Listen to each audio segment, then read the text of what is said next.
The day began like any other in our serene Texas abode. We had recently commemorated our 10th wedding anniversary, an event characterized by comfort and a sense of security. But I was unaware that the serenity of our 10-year bond was about to be shattered by an unnerving proposition. Over dinner, my wife, who was typically composed and thoughtful, delivered the bombshell. The nonchalant tone of her voice was in stark contrast to the gravity of her words. "I've been thinking, how about we try an open relationship?" I almost choked on my pasta. The words sounded foreign to my ears. An open relationship. The idea was unfamiliar to me. The principles of exclusivity had always been an integral part of our relationship. How could she even propose such a thing? She tried to clarify, portraying it as a way to experiment and infuse some excitement into our love life. However, all I could perceive was an unsettling whisper that I might not be sufficient. I was firm in my denial, making it undeniably evident that the idea of sharing the woman I had promised to spend my life with was unfathomable to me. She looked taken aback by my resolute response, but the conversation ended there, leaving behind a tense silence. That night, I lay awake, staring at the ceiling, struggling to navigate the tumultuous surge of emotions and thoughts that her unforeseen suggestion had induced in me. Sleep felt like a distant acquaintance as I ventured into a realm of ambiguity, our previously unbreakable bond now standing on the precipice. After her surprising proposal, I hoped that our relationship would revert to its previous state, but the ease and familiarity we once shared were replaced by a palpable tension that clung to us like a weighty blanket. It appeared that her proposal had unleashed a host of issues, leading to more frequent disagreements between us. It was as if we were two political leaders locked in a diplomatic deadlock, both striving for a peaceful resolution, yet unwilling to concede our positions. She persisted in pushing for an open relationship, raising the issue at unexpected moments, causing a deeper rift in our bond with every mention. My rejection had become a recurring chorus, a familiar phrase in an ongoing drama, intensifying the animosity each time our once happy home transformed into a battleground. The walls of the house reverberated with fiery arguments and frosty silences. Her once affectionate gaze had transformed into a steely determination and callousness that I had never witnessed before. Our playful banter, once a cherished ritual, had been replaced by calculated avoidance and curt exchanges. I yearned for the woman I had married, the one who cherished our bond and treasured our exclusivity. It was as if she had vanished, replaced by a stranger whose desires jeopardized our life together. Every night was a battle. We not only grew apart emotionally but also physically. We silently acknowledged the growing divide between us by sleeping in separate rooms, a tangible symbol of our fading connection. The weight of our crumbling relationship became a steady presence, casting a shadow over every moment of my waking life. I longed for the harmony we once shared, hoping each day that we would rediscover it. As weeks passed, the possibility of an open relationship hung over us like a dark cloud, pushing us farther apart. As the chasm widened, an unsettling feeling nagged at me, suggesting that something was amiss. My wife's conduct, which was once transparent and consistent, had become enigmatic and evasive. There was a change in her routine, a transformation that seemed more ominous than her mere insistence on an open relationship. The sound of her laughter, which used to reverberate throughout the house, had become scarce, replaced by a disquieting silence that seemed to engulf our abode. The affectionate messages and loving phone calls had ceased, intensifying my apprehensions. She was turning into a stranger within our four walls, a metamorphosis that left me disoriented, confronting the harsh reality that our relationship was slipping away. The reality of our declining relationship made me feel the urge to secure my future. As a result, I reorganized my entire financial setup. I removed her name from all our joint accounts, a step that felt like a betrayal to the woman I had vowed to spend my life with. But my intuition told me it was crucial. Her increasing late nights at the art studio, coupled with her indifference towards our shared routines, heightened my suspicions. The person I had blindly trusted for 10 years was now under my skeptical scrutiny. Her conduct no longer seemed like a simple plea for an open relationship, but rather a warning of a more significant tempest brewing on the horizon. As time passed, our home transformed into a battleground of frigid glares and uneasy quietness. Amidst this turmoil, my intuition persisted, whispering that there was more to my wife's peculiar behavior than what was visible. I was forced to confront a brutal truth. I needed to uncover the root cause. Her visits to the art studio in the late hours had increased, and my instincts persisted that something was off. That's when I made a decision I never thought I would: to intrude on her privacy while she was away. During one of her art nights, I stumbled upon her sketchbook, left carelessly on the coffee table. It felt like a violation, almost like a betrayal, but my doubts overpowered my reservations. As I perused through the pages, I anticipated seeing sketches, artwork, or even notes about her work. To my surprise, I found nothing. The pages were blank, devoid of any sketches, notes, or even scribbles. It occurred to me that an artist without sketches was akin to a writer without drafts, a clear indication that something was amiss. This revelation, coupled with her abrupt changes in behavior, confirmed my worst suspicions. Was the art studio simply a cover? Had she been deceiving me all along? As my thoughts raced with a barrage of questions, my heart pounded with the fear of the unknown. With each passing day, her absences grew longer and her attitude grew colder. Despite living under the same roof, we were like two strangers leading separate lives, completely disconnected from one another. I couldn't help but notice that she stopped telling me about her trips to art exhibitions in other cities. Her unannounced departures and late-night returns were painting a picture that I didn't want to see.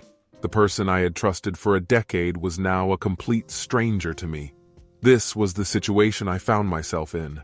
My life was spiraling out of control, and I knew it was time to take control. Little did I know a discovery was waiting for me that would completely alter our lives. It was a typical workday, when suddenly my phone rang with her name flashing on the screen. The sight of her name, which once brought me joy, now filled me with fear. I hesitantly answered the call, thinking she was going to tell me about an upcoming art show. But instead, she shattered my world by revealing that she wanted to separate. The buzzing energy of the bustling office around me suddenly became eerily silent, as the weight of her words hit me like a ton of bricks.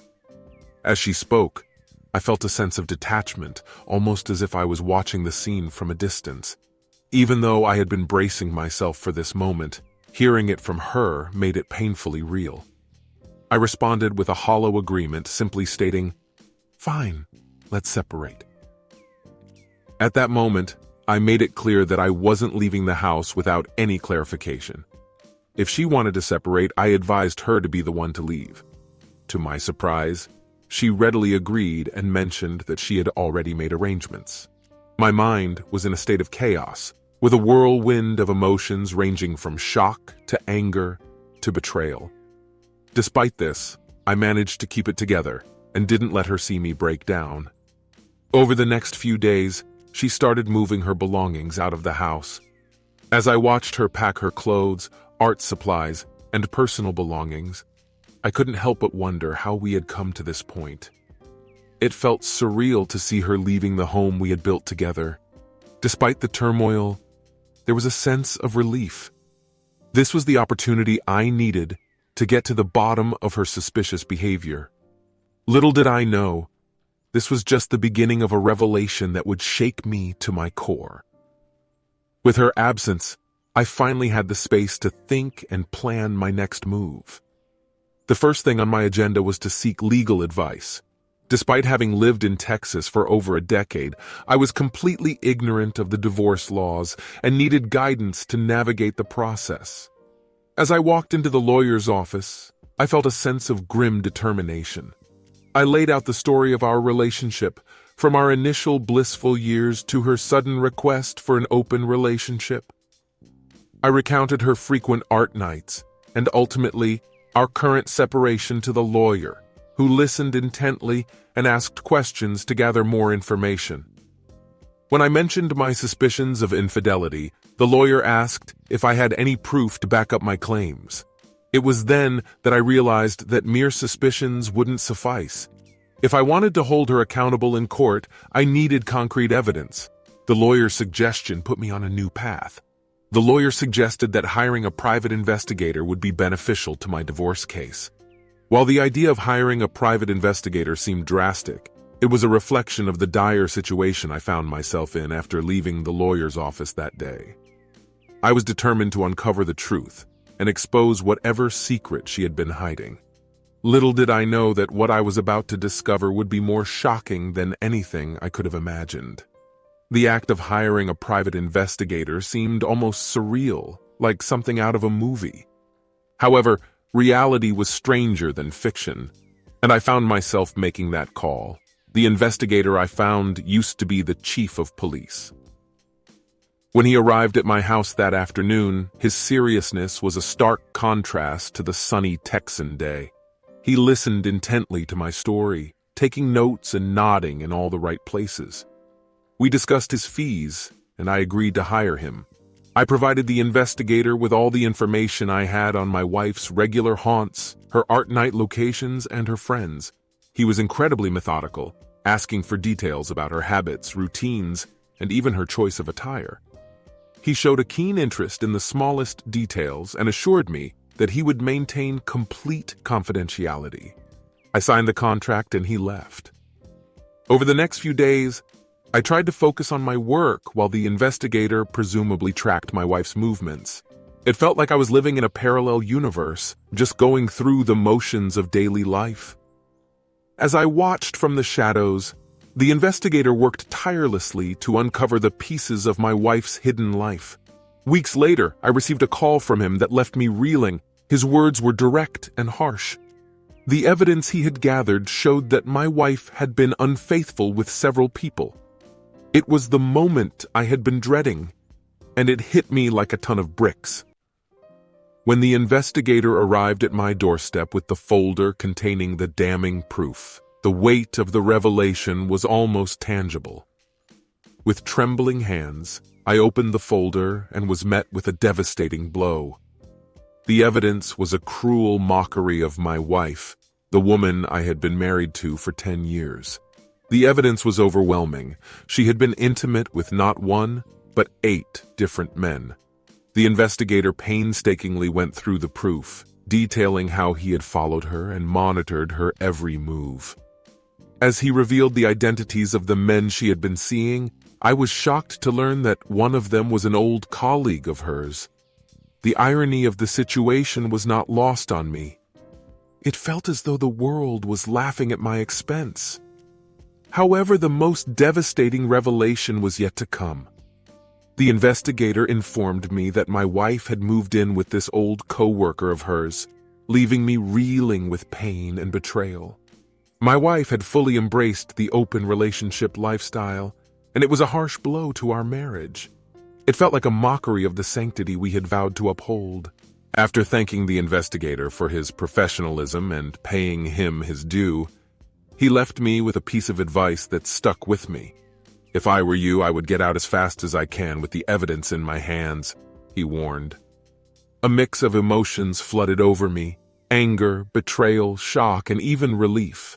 Relief that my suspicions had been confirmed and that I wasn't losing my mind. It was a small comfort amidst the wreckage of my marriage. Amidst the sea of heartbreak, the truth had finally come to light. It was time for me to take action. Armed with undeniable proof of my wife's infidelity, I sought the counsel of my attorney. After reviewing the evidence, he advised me to file for divorce on the grounds of adultery. The legal proceedings were set in motion, with a flurry of paperwork and court visits. My wife's attorney attempted to argue for alimony, but the judge dismissed the claim, citing the incontrovertible evidence gathered by the investigator. As expected, the house was ordered to be sold, and while there was some equity, it was a small consolation in the face of the shattering loss. The court ordered that the sum of $50,000 be split between my wife and me. With this, she was left with nothing but her car, clothes, and a few pieces of furniture. Meanwhile, I was able to secure my financial stability by purchasing a new home for myself. After the legal proceedings were over, I heard that the man my wife had moved in with had kicked her out. It was later revealed that she had cheated on him, which was puzzling considering their supposed open relationship. It didn't make any sense to me. In the end, I was liberated from a marriage that had become a facade. The woman I had devoted a decade of my life to was a stranger to me. As I began to move forward with my life, I took with me the valuable lesson that this experience had taught me. While I had lost a great deal, I had also discovered an inner strength and sense of self-worth that I would carry with me into the future. Despite the pain and heartache of it all, I knew that I would emerge from this experience a stronger and more resilient person.